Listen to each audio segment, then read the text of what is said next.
Hello and welcome to this week's episode of the Big Picture Podcast. I'm Reese and I'll be hosting this episode where we talk all things pirate. It's of course the Pirates of the Caribbean episode. This week I've tasked my esteemed panel to educate me on the film franchise and to ultimately pitch how to save the franchise. So let's get right into it and meet our panel.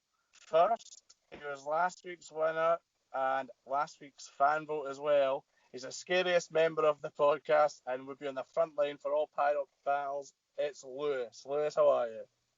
I can't wait to sail the seven seas with my best friends.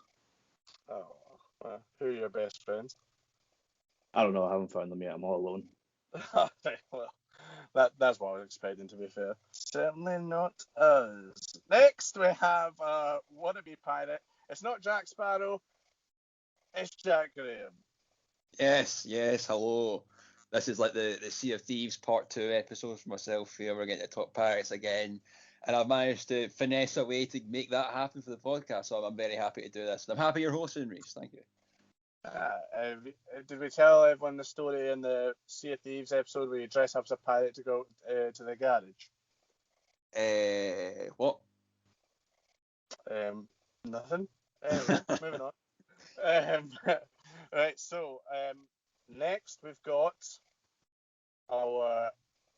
my favourite member. He's certainly got a long, hard sword. It is Adam Makewicz. Adam, how are you? I'm good, how are you? I'm very well, thanks. Some say you've got a bird in your shoulder at times, but enough of your girlfriend. We'll just move straight on to our next member. We've got the man here. He's only got 1.5 legs. One of them's wooden. It is Stewart Fitzgerald. Stewart, welcome to the episodes. Thanks for having me back after my hiatus. At this point, I'm more of a cameo in this podcast, But much like a certain character in a certain franchise that a certain podcast will be discussing today, once every 10 years, I return to dry land and make a pitch. Wonderful. We're very excited to have you back. Well, I certainly missed you, Stuart, because I thought you would have voted for me in the last episode. I would have. I don't know. I was going to say I would have given you my posthumous vote, but that means one of us would have died. So my ballot got lost in the mail. Oh, it's just heartbreaking. Well, before we move on, guys, let's not forget the Euros starts. As this episode comes out, Scotland are playing in the Euros. Come on, Scotland! I'm sure we're already 3-0 up. Yeah, no, well, as we're releasing this episode, Steve Clark has just called me up. It is a surprise last minute, and I'm just going to ban the winner against Czechia. Jack's cashing out as we speak. Cash out king. The cash out king. Jack, do you have a bet on France to win the Euros? Not yet. I've kind of like psyched myself out not to do it after what happened in the World Cup. I still remember vividly sitting in that Nando's when they were down 2-1 Argentina in the second half, and I was like, I'll cash out now and move my bet, and then they won 3-2. And went on to win the World They Cup. did more than win 3-2. They won the World Cup, Jack. I was telling the story, Stuart. They did win the World Cup. I also remember it well. I was there too. I laughed. I didn't cash out on France to win the World Cup, and I did win my bet. So good times for all involved. Right, let's get back to track here. So we're talking about Pirates of the Caribbean. So, I've not seen this franchise, as you guys know, but some of our listeners may not know. So I'm just going to come to our resident pirate first, and Jack Graham here. Jack, which is your favourite Pirates of the Caribbean film? It's I've long debated this for a while, and it's always been stuck between the first and the second one. But I think purely for how good a villain Davy Jones is, I think Dead Man's Chest just edges it for me. I think the first film is absolutely fantastic. I think Barbossa's absolutely great, but I like the role Barbossa plays in the second movie, and I really like the villain we get in the second movie as well of Davy Jones, and it's fantastic cinema. Well, Jack, if you had a choice then of going to the cinema to watch Dead Man's Chest or Over the Hedge, which one would you have picked? I think I'd pick Dead Man's Chest. Well, you're a fool. Right, Lewis, tell me, what's your favourite Pirates of the Caribbean film? I'm in the same mindset as Jack. It was between 1 and 2. Both my favourite lines are in there, but I'm going to go with Dead Man's Chest purely because I've Got a Jar of Dirt was my favourite meme for about 10 years. I don't know if anybody remembers the remix, but if you don't, go and find it and just love life. Okay, right. That's 2 for Dead Man's Chest. Adam, please tell me you got something different, or we'll just have to end this discussion quite quickly. No, I would actually go with Curse of the Black Pearl, the first one, for my favourite. I just think it's such a great introduction to the characters. For me, you're really taken in. I think when everyone remembers the first time they watched it, and they're you'd absolutely fall in love with the character of Jack Sparrow, and then getting seriously invested. Also, I think it being pretty scary at times. I think also that it wasn't all just fun and games. There was quite a lot of dark, scary scenes. I think it set up the franchise really well. Oh, excellent. So 2 for Dead Man's Chest, 1 for Curse of the Black Pearl. I don't even know if I've got that right. Stewart, take it away. Which one's the best one, or your favourite? Well, Pirates of the Caribbean on Stranger Tides is the clear. I'm just joking. I'm bringing it back, guys. I'm bringing it back. It's Dead Man's Chest. Dead Man's Chest is the best Pirates film. Well, it's my favourite. I don't think it's the best. I think Curse of the Black Pearl is a better film, but I just prefer Dead Man's Chest. In my opinion, it's funnier. It's got better action. As Jack said, the villain's great. And it ends on that amazing cliffhanger that Barbossa's back.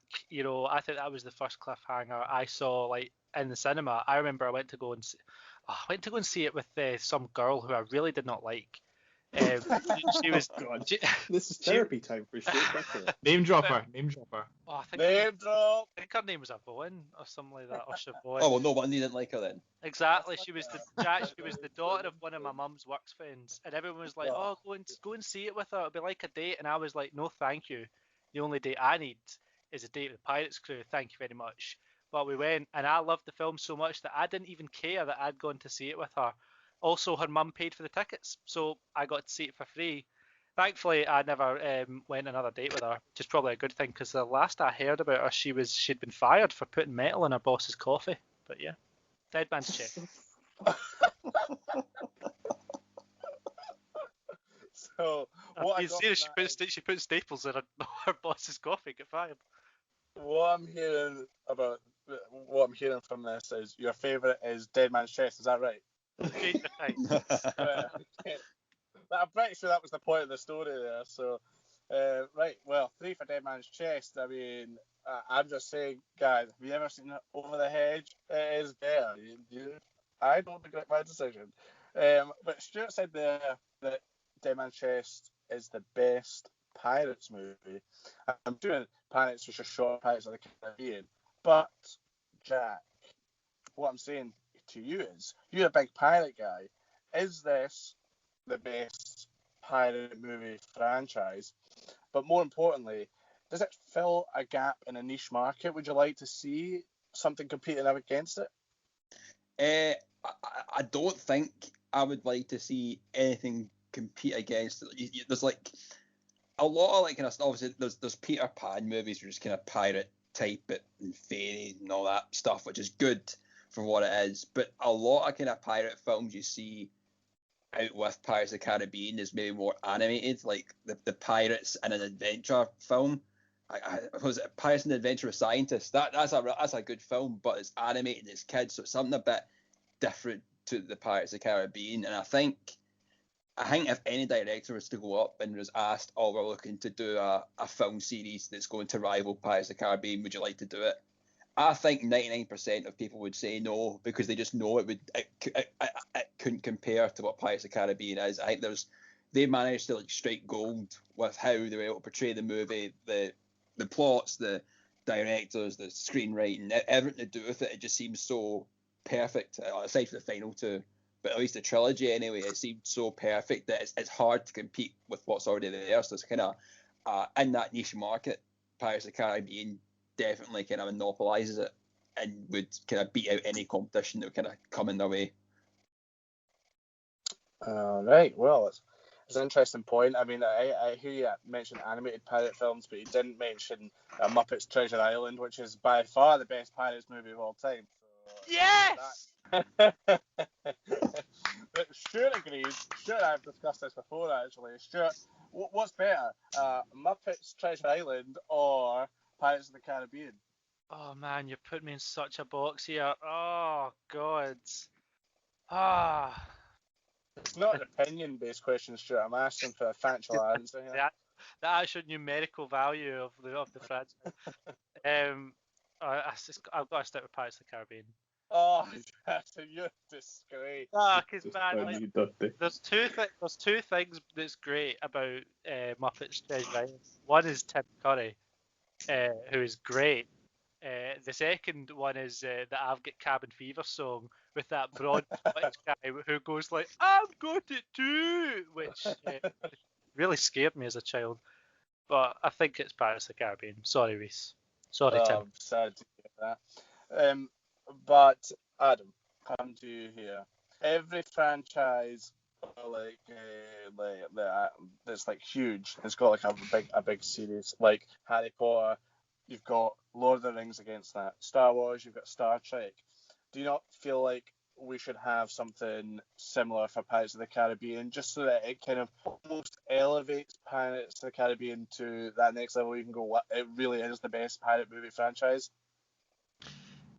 I think we could definitely see something. I think Jack's perhaps a bit pessimistic about the way directors and writers would approach a challenge like that. I think if someone came and they said, we've got a big budget and we want you to go to something a bit pirates but different, something that's gonna come out and stand apart, it's going to be a rival to it because it's a bit pirates. Like, no matter what it is, if it's a bit pirates, people are going to compare it to Pirates of the Caribbean. But if it went a total different, I suppose, yeah, if it went a total different direction to it, I think it could stand out. And there's plenty of people who I've met who say, like, they don't really like Pirates of the Caribbean films because they think they're too silly, they think they're too slapstick.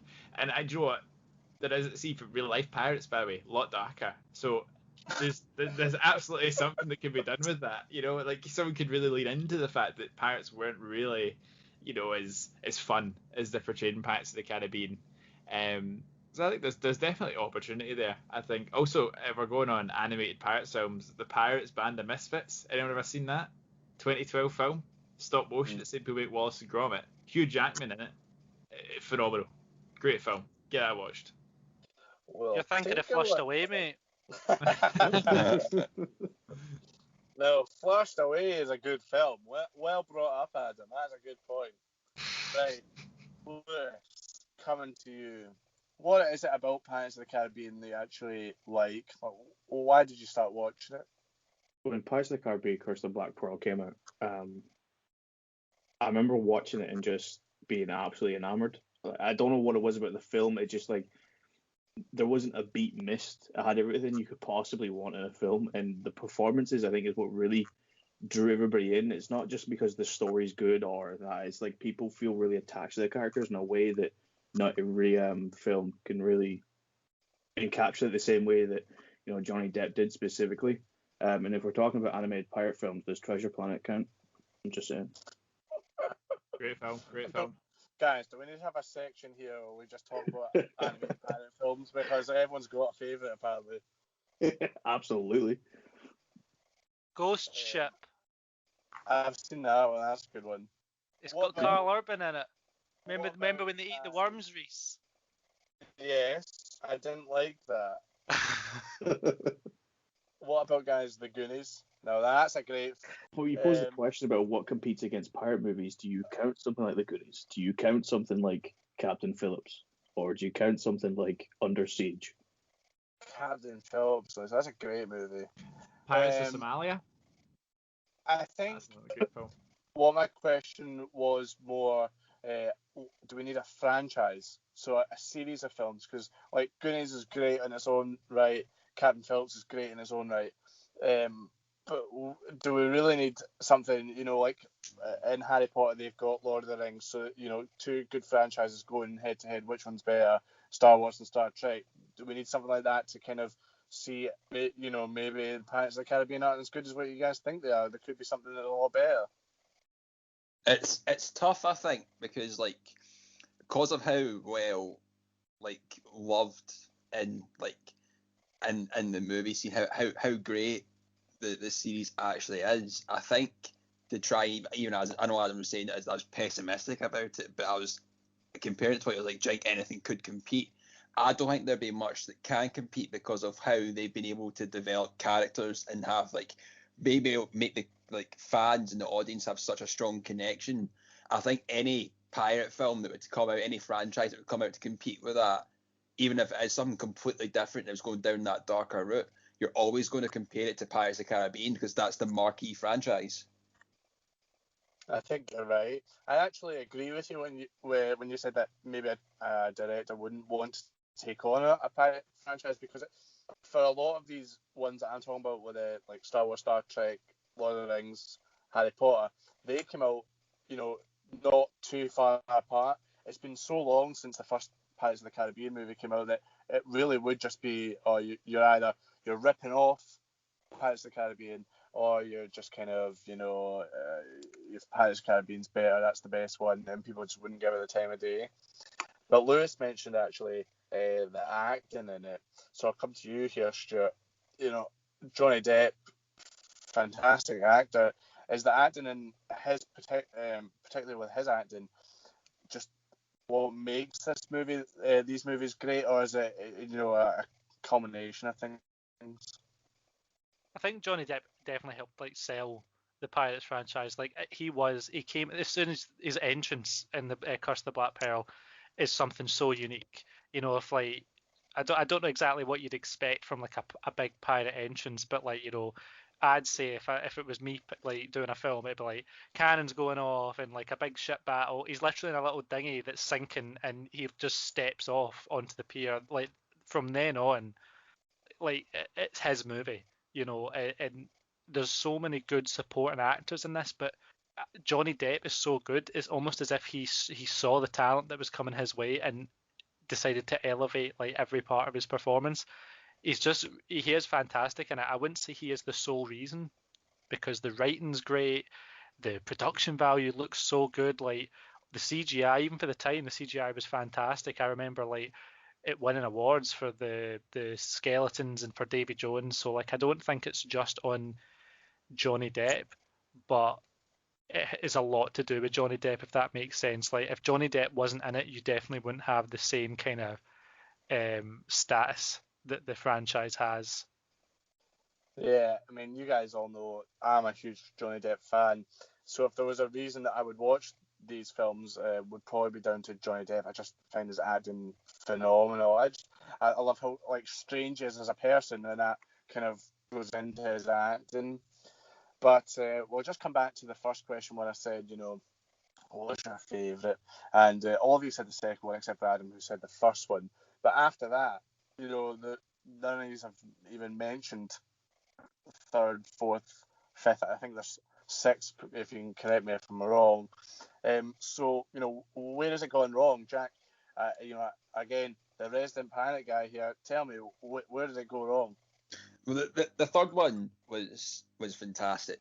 That was part of the trilogy. The second film we had Davy Jones, and the way that it ended, it brought some sense of finality. I was like, do you intend on watching these films, Reese? Can I go on to say what happens? Can I tee up why the other two fail?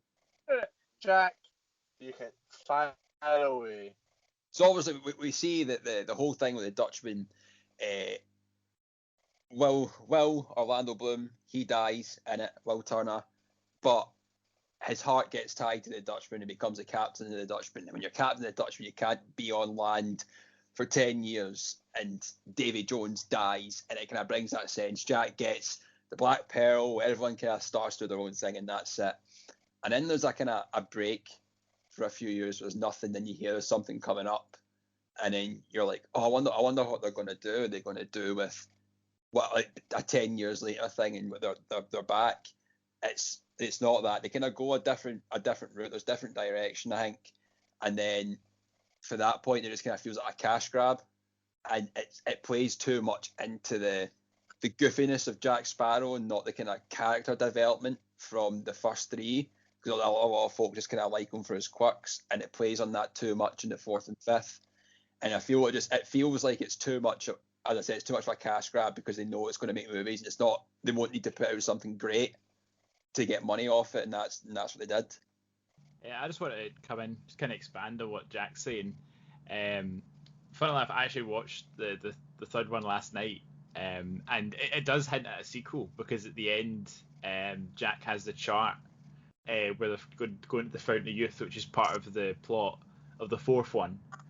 Although I think in the fourth one they like arrive at like why they're going to the Fountain of Youth in a different way. They just kind of like forget about that last scene at the end. But I agree, the third one brings a lot of closure. And I think another problem with the fourth and fifth one isn't just that Jack's a kind of comedy figure, is that he's not intrinsic to the plot at any point. He's very much just there because it's, Captain Jack, it's Johnny Depp. Wow, like, we can't just not have a film without him. But rather than write him apart, write him a reason to be involved, something crucial to the story. He's just there. It's other people's stories, and he's just happens to be bumbling along. It's not the same as the first three, where as much as you could say he's bumbling along, he does play a crucial part in each of the films, and he often makes a crucial decision which affects the outcome of the film. So I think that's another main reason why those films aren't as well loved. That's interesting points, guys. You get very passionately not fans of the latter films in the franchise. Before we go into the next one, Lewis, is there anything you'd like to say on what you don't like about the latter Pirates of the Caribbean movies?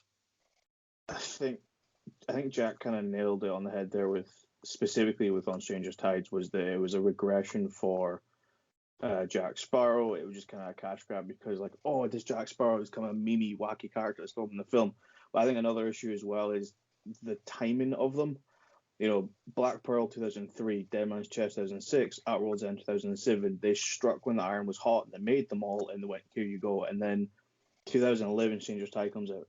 2017, Dead Men Telling Tales comes out. It's like, yeah, it's literally 10 years. That makes sense, but it's striking when the iron's hot, and I think the desire for the film slowly died. And even if you try and revamp it with like, hey guys, it's coming back, people just kind of have like, all right, okay, I'll see that later, and it kind of loses hype and loses the passion behind it. And then as a result, it's not a carefree film, but it doesn't quite hit the same way as the other ones does. The same way as kind of like Endgame did, where it was like a big crescendo and everybody's really into it.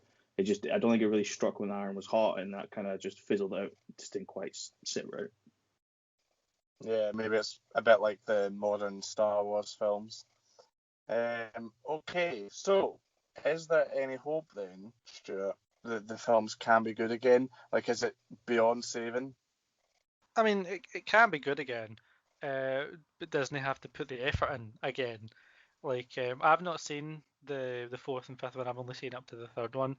I was categorically told not to go further than that. Like, but I mean, they did it the first time round because it's basically a brand new IP. I mean, they got the idea from a theme park ride, for fuck's sake, but they got a crew that made this idea into a really great franchise, so they can do it again. It won't be the same without the original like cast and storylines if they kind of reboot it, but I'd prefer it to go in a new direction. I don't want the new film to be the same storylines or actors pretend to be new versions of like old characters. If they try something different, I'd be more inclined to watch it. Also, said it earlier in history, like, it's no fun to have a pirates film set in the twilight years of piracy. I didn't like it when Red Dead Redemption did it, and I don't like it when these films do it. Red Dead Redemption is set in the twilight years of piracy. Yeah, because I didn't pay for the game. Nice. Okay, well, I've got my notes here to allow you guys to do nonsensical quotes because that's all I ever hear in the Xbox parties. So you've got a minute. Go ahead. Jack, you can start. Well, my favourite quote. Master Turner, feel free to go ashore. The very next time we make port. Oh, you went full Davy Jones. It's cracking, isn't it? It's great. The cat's out the bag, Mr. Turner.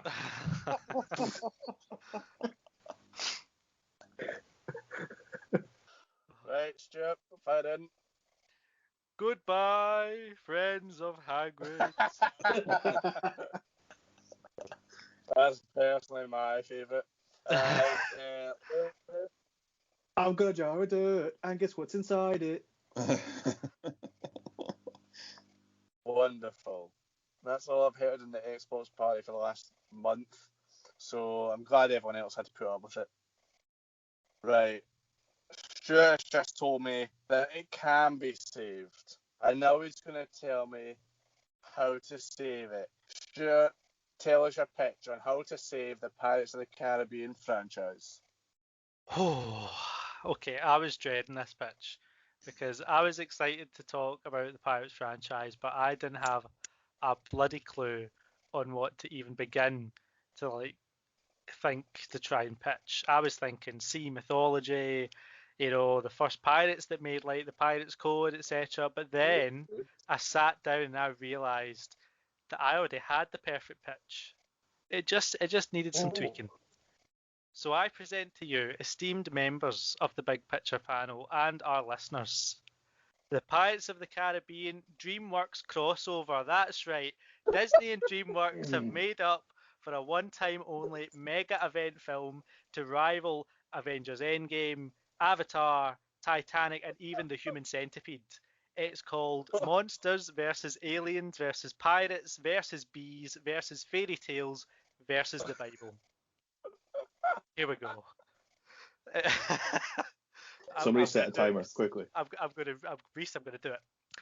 Right, go. It all starts with the aliens from Monsters vs. Alien. They got their space asses handed to them by the Monsters group in that movie. At least I'm assuming so, because I've never actually seen it.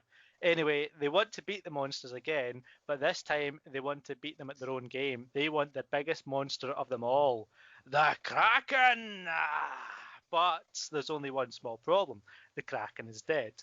And also in another cinematic universe.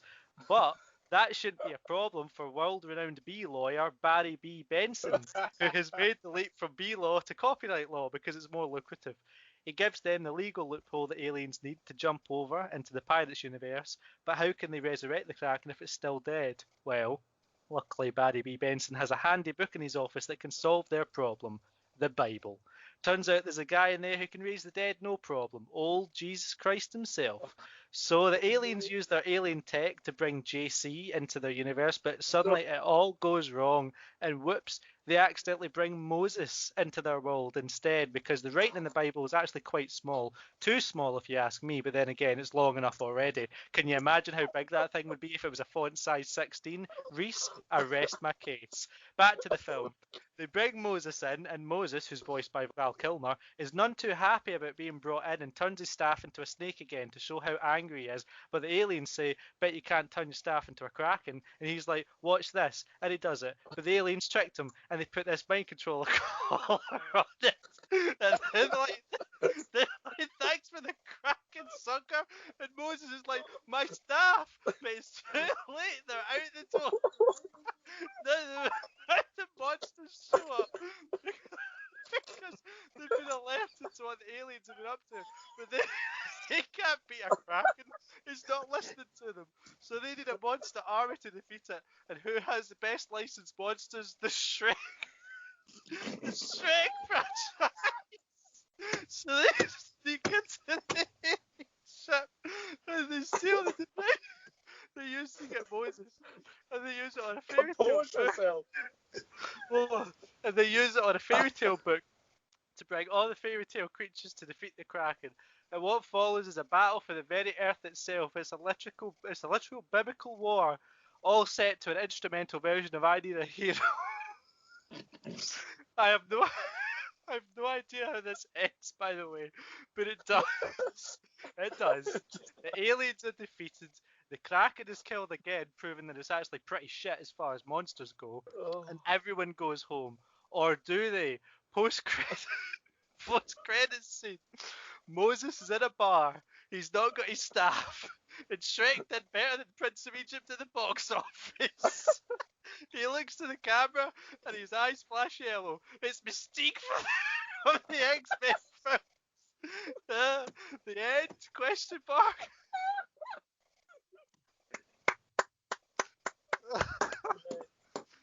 Okay. I'm sweating. I'm fucking sweating. You're sweating. That was 3 minutes of gold. I love the title. Maybe you could call it, for a short title, the New Testament. What a title. Loved it though. So this week's Big Picture champion goes to Stewart, because no one's stopping that. But I'll go through the motions. Anyone got any points of interest for Stewart? No. No. I don't know what can be said. I told you you'd hate it, Jack. And it was worth it. Okay. Well, sure. No comments. That can only mean it was perfect. No So criticism. We'll move on. Jack was, not happy with your pitch. Fire away, Jack. Right. Well, I'm not going to go down the direction that Stuart has went down. I'm sure it's maybe some joy or maybe to some despair of the listeners going on right now. But I am calling for my pitch to get rid of the last two movies and provide one other movie after the original trilogy as the last Pirates of the Caribbean movie.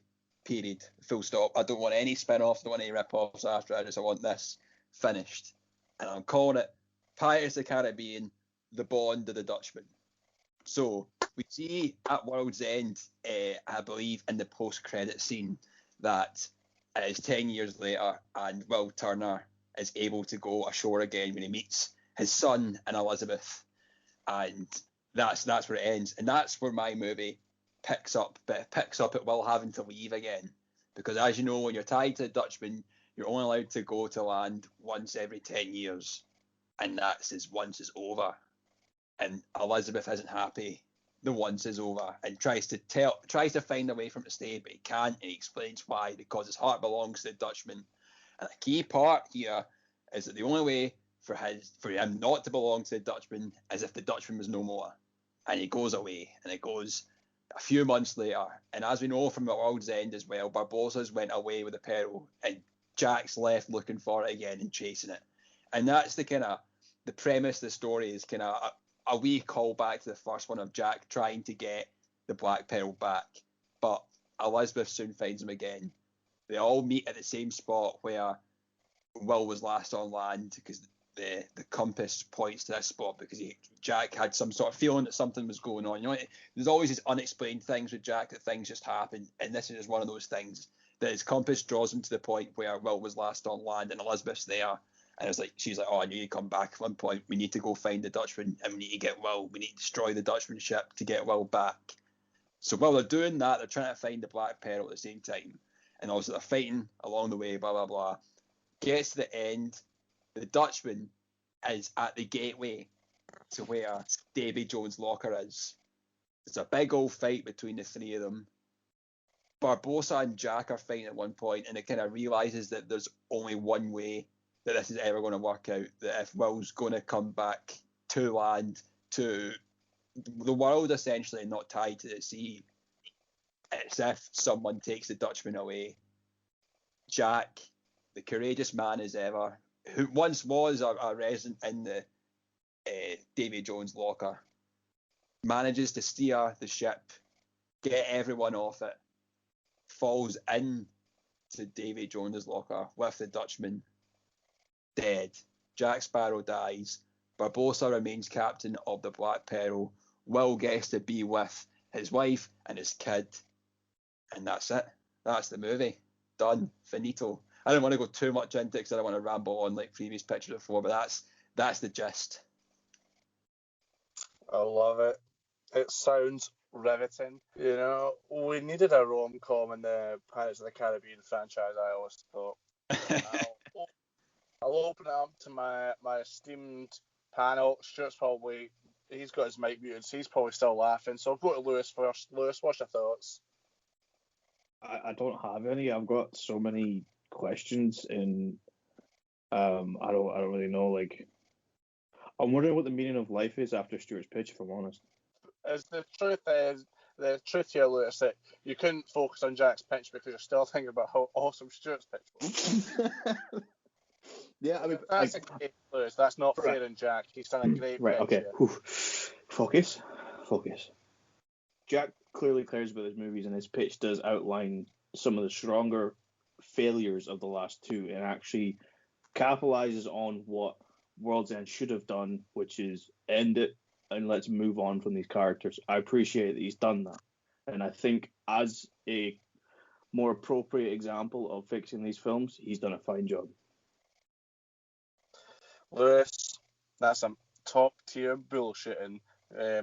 Adam, what's your thoughts? I liked it.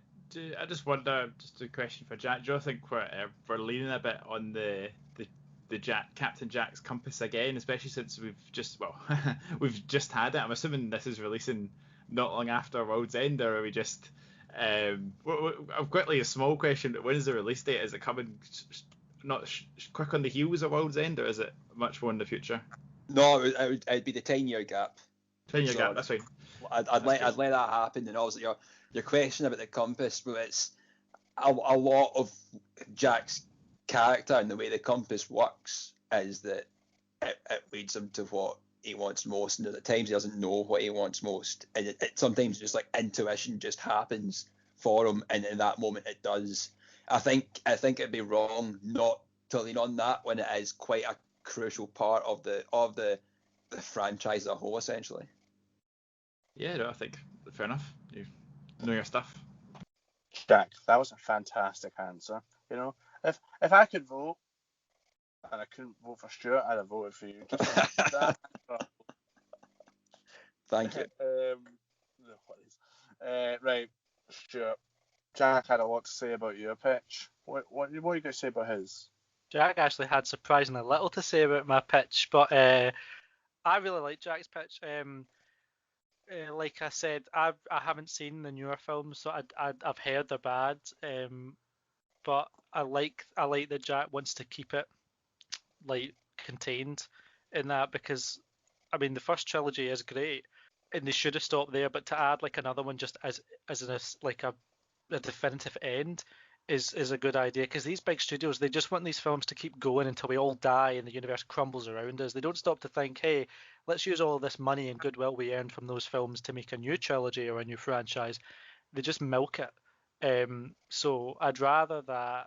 I like Jack's ending because it is an ending. It's an end to Johnny Depp's character.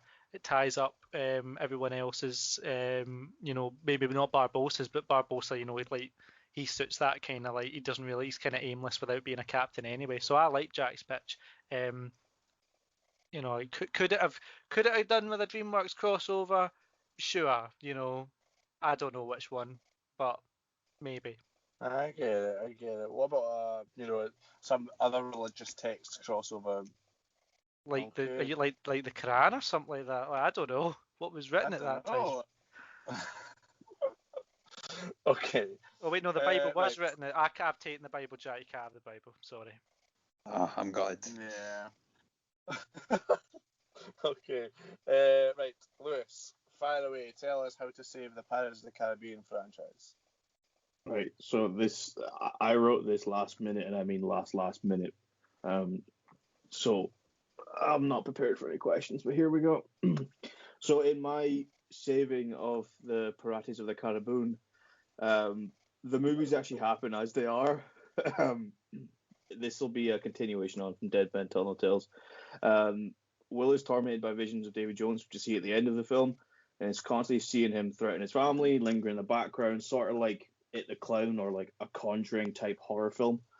Will thinks he's going insane after all torment, and Elizabeth is confused, thinking this is Will's way of realizing the family's not what he wants. Uncle Jack comes back to his visit the family rather, and realizes something's not right. we all know that monsters, gods exist in this world. Jack and Will travel to a witch doctor to find out what's wrong with Will. He asks Will, "Hey, give me the magic words," and he says, "No, I'm not going to do that." The ritual reveals that it's marked, and a bounty has been put on Will. Davy still has his claw, mandible on Will's life, and he's coming for him. In movie one, this will be a two-part kind of franchise, I guess. We'll have various creatures, bounty hunters trying to claim Will. Again, this is more of a horror scare movie than an actual Disney-oriented action film. The movie ends with Will being dragged down to the depths, ripped from the hands of his son. In the second film, for the sake of time, I'll blitz through this. The movie starts right where we left off. Will is dragged down to the depths and mystically finds himself in another realm, the locker, like Jack. Will finds himself going insane, but unlike Jack, where he's not already insane, it proves difficult for him. His survival becomes a mental battle with himself, manifesting in a trip down memory lane where every fight he's in is replaced with himself. So from Captain Jack Sparrow in 1 to Barbossa all the way to now. The rest of the crew and family are doing their best to find Will using the compass, and with doctors and mystics and voodoo, they discover he's in the locker but alive. It becomes a race against time, see if the crew can fend off the dark armies, trying to claim the land and find Will before he loses the fight for himself. Wonderful. Nice. Short, sweet, to the point, good structure. I like it. Adam, what's your thoughts? I like it. I don't mind the continuation. I don't mind having more films, so I'm fine with that part. I have only kind of question is, do you not think? I understand you want to lean more on the horror elements of it. Do you not think that's taken even further away from some of the strengths of the earlier films in terms of like things like the swordplay? Because I know you said it'd be less kind of action orientated. At some of the kind of swordplay action scenes we've seen on screen, things like that. Do you not think that would maybe turn people off seeing it? Yeah, I actually do agree with what you wanted to say, but this is the kind of thought process I had when I was doing it. You maybe could do it similar to The Curse of the Black Pearl, where it's not quite as like it the cloud in the basement chasing you up the stairs, but you could also, one thing that I really hate about these sort of movies, Disney are horrible for it, although they kind of fixed it with Endgame, I cried, and other sort of TV shows where they just don't commit to people no longer being in a story. And I would like to add that element of real danger and threat so that people become more invested in the characters again. So when it does inevitably end, it kind of ends on a more like happy, it's done. We're not going back to that. Let's move on to this rumored Margot Robbie or Karen Gillan reboot or whatever they're doing. Nice, fair enough. Stuart, what's your thoughts? I really, really liked that. I was not expecting something like that. I really enjoyed that pitch. That's something I would go and see. To what Adam was asking about, like, there's less of the swashbuckling. I think that's a good idea because, I mean, we've had was it 5 movies? We've had 5 films of like the swashbuckling, and they always try and one up the previous done, and it just gets so absurd, and it's always a case of like, and that was without a single drop of rum kind of thing. It's always like Jack meant to, but he didn't, but he kind of did kind of thing. I think if you take these characters, especially Jack Sparrow, out of his comfort zone with this kind of horror kind of theme, I think that would be ideal because it's something different, it's something new. I really enjoyed that. That was a really good pitch, Lewis. I'm really hurt that Reese said that yours had nice structure though and mine didn't. I mean, Stuart, yours follows the greatest story ever written, so you don't have to worry about Reese's opinion. That's true, I don't, but I still do every night. What? Stuart, I've already said I would vote for you. I never said you didn't have great structure. Great.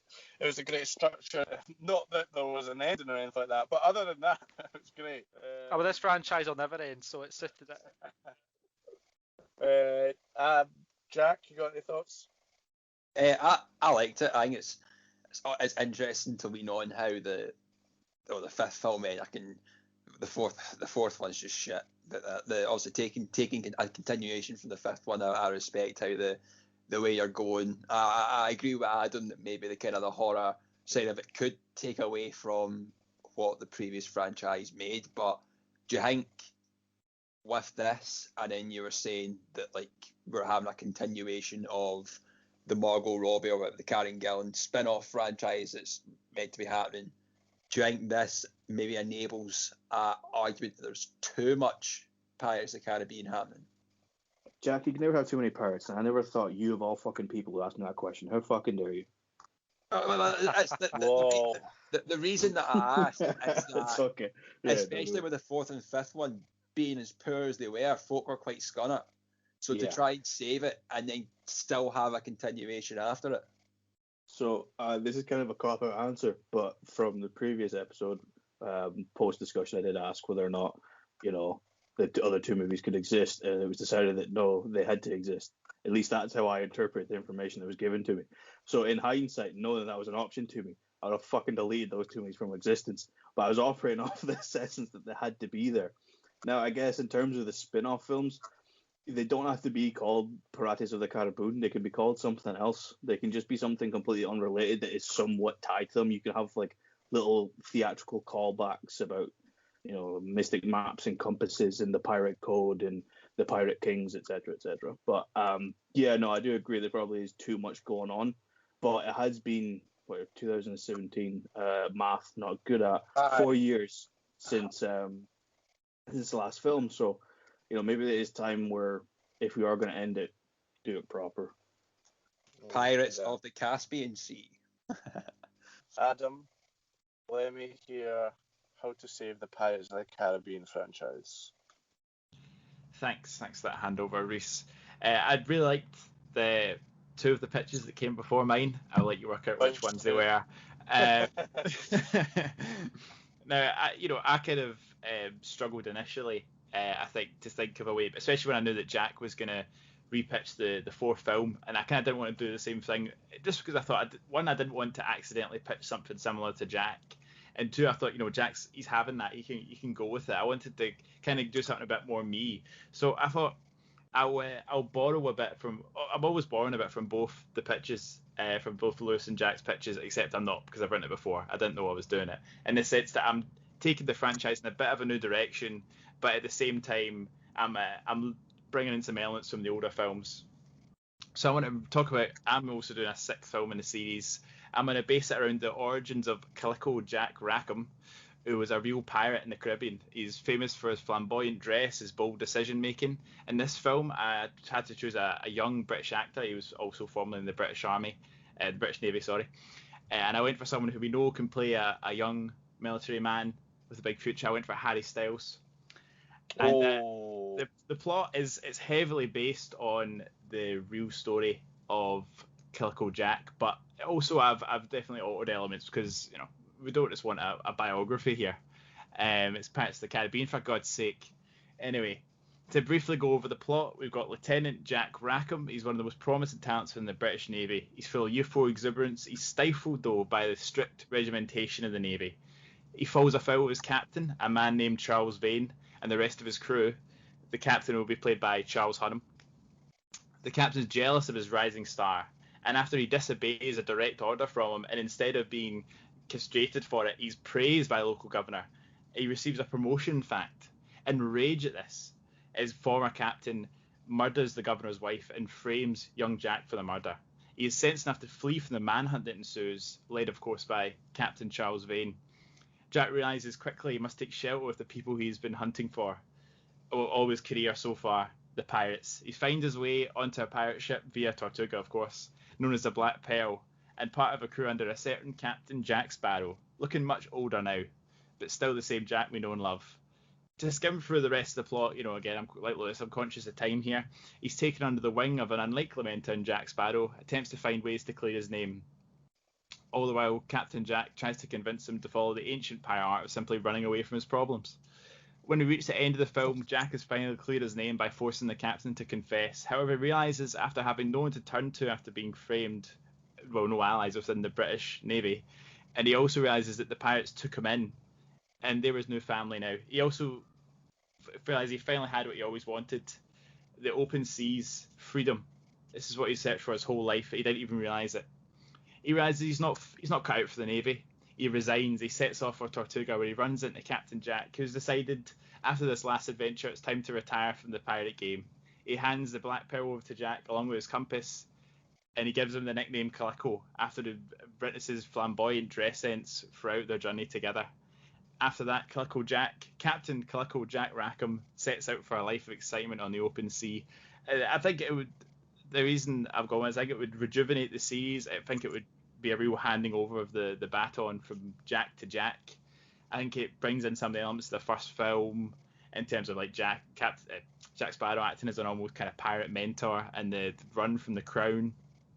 But we've also got some new elements in terms of like Jack being a bit older, almost a father figure at times, and also a bit of the difference between the kind of servitude of the Navy and the open seas as a pirate. Wonderful. I particularly enjoyed the casting of Harry Styles because I absolutely fancy the pants off him. So I would be very happy to have him. Plus, I think him and Johnny Depp would actually work really well together. What's your thoughts on Adam's pitch, Jack? I liked it. I liked it kind of blends into real life, so to speak, of the historical character. I like the casting. It feels that maybe it's doing some of the wrongs of the teaching that Jack had for Will. Like I don't think Jack's intentions were always ever for him to be a pirate like Jack. It was just for him to kind of realise what his dad was and where he comes from, and it just because of how fate has it, he ends up being Captain of the Dutchman, so he isn't dead. But I like it. Would the film provide an explanation though as to why Jack Sparrow has the Black Pearl? Well, at the end of the fifth one, he sails away in the Black Pearl. Well, that's absolutely fine then. Well, there you go. Stuart, any thoughts? I too liked the casting of Harry Styles. I like it. It's because like you put a lot of thought and effort into it, Adam. Like I like the whole kind of, as Jack said, like the kind of merging of like pirate folklore, like with real figures. It just kind of seems more of the same though. I don't know. I like Jack's pitch of bringing a finality to it. I liked Lewis's pitch of adding something new to it. I just feel like this is what Disney probably will do, but just starting from scratch, and then they'll go round and round and round with all these kind of reboots. I feel like it doesn't solve the problem with the franchise. I think it just kind of delays it again. But it was a good pitch. I really did like it.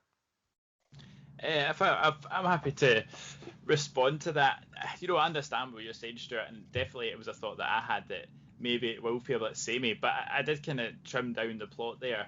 That I think that having this kind of almost a bit of a darker edge to it, with the kind of the framing for a murder, but also I think the fact that we're getting a young military man in the lead role, it's not something we've seen from the franchise. We don't really get a lot of what the British Navy is like. They're kind of just overarching. There's the overarching villain. I can't remember his name, but what's Simon Holland? That's his name, that plays him. And then obviously we have Commodore Norrington as well, but we don't really get to know them as characters. And I think the kind of realistic view of what it's actually like to just be like normal. We don't have really a normal character within the Pirates of the Caribbean franchise. All the ones we know, they're kind of unique. Will's the son of a pirate. Elizabeth, she's a daughter of a governor, and obviously Jack is Jack. So I think having someone who lives a kind of normal life per se, he's born in England, he joins the Navy because he wants a life adventure, and he realizes it's not quite that. I think that is something fresh, and I think kind of him discovering the differences between life in the Navy and the pirate life would be a kind of fresh look at it. That's a good response. Like, yeah, I do agree with it. I don't know. Again, like the Navy again, like you said, they've had a big antagonistic presence in the first three films. With the East India Trading Company and Commodore Norrington. It just felt a bit samey to me, but that's not to say it was a bad pitch, because it wasn't. It was just my hang up with it. Well, guys, it's that time again. Submit to me your favourite pitch for how to save the Pirates of the Caribbean franchise. And while they do that, put a poll out on our Twitter, as well as it is for our Instagram. The poll asked you, the listeners, what is your favourite Pirates of the Caribbean movie? And like the rest of the guys, nobody voted for any of the last two, unsurprisingly. World's End got 21% of the vote. Dead Man's Chest actually only got 26% of the vote, because overwhelmingly you guys voted with 53% of you voting for Curse of the Black Pearl. So there you go, guys. That's the definitive answer. Okay. Thank you. Thanks for agreeing with me, everyone. I am tallying up the votes just now. Okay. With 5 votes, including mine, it's Stuart Fitzgerald. Well done, Stuart. You got 5 votes. Yeah. Okay, right. Actually, Stuart, you only got 1 vote, which is outrageous, I would say. Jack, you got 1 vote.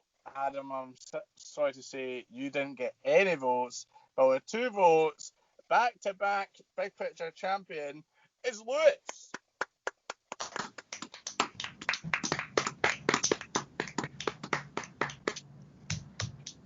Editor, add in a laugh track. Okay, Lewis, what's your thoughts? Congratulations. I feel like the stronger pitch didn't win tonight. You know, it was a game of 2 halves. You know, like the energy just wasn't there. Jumpers for goalposts. You know, no, it's good to win. I just want Pirates of the Caribbean to be done properly. But Stewart should have won. I agree. Stuart should have won, but you know, I don't do the voting. I just count it up. But that's all we've got time for today. Make sure to follow us on Twitter and Instagram. You know, Apple, Spotify. You know, YouTube. You know, we're on all the platforms. So give us a follow, and we'll be back next week with what, Jack? Well, our next episode will be hosted by this week's winner, Lewis Jameson, so we're not going to have a back-to-back-to-back champion on the next episode, but we are going to be deciding what is the best, the definitive gaming franchise. Oh, okay. Nice. I like it. Well, we've got that to look forward to. So tune in 2 weeks' time, where Scotland have qualified from their group after beating England in Czechia. Goodbye.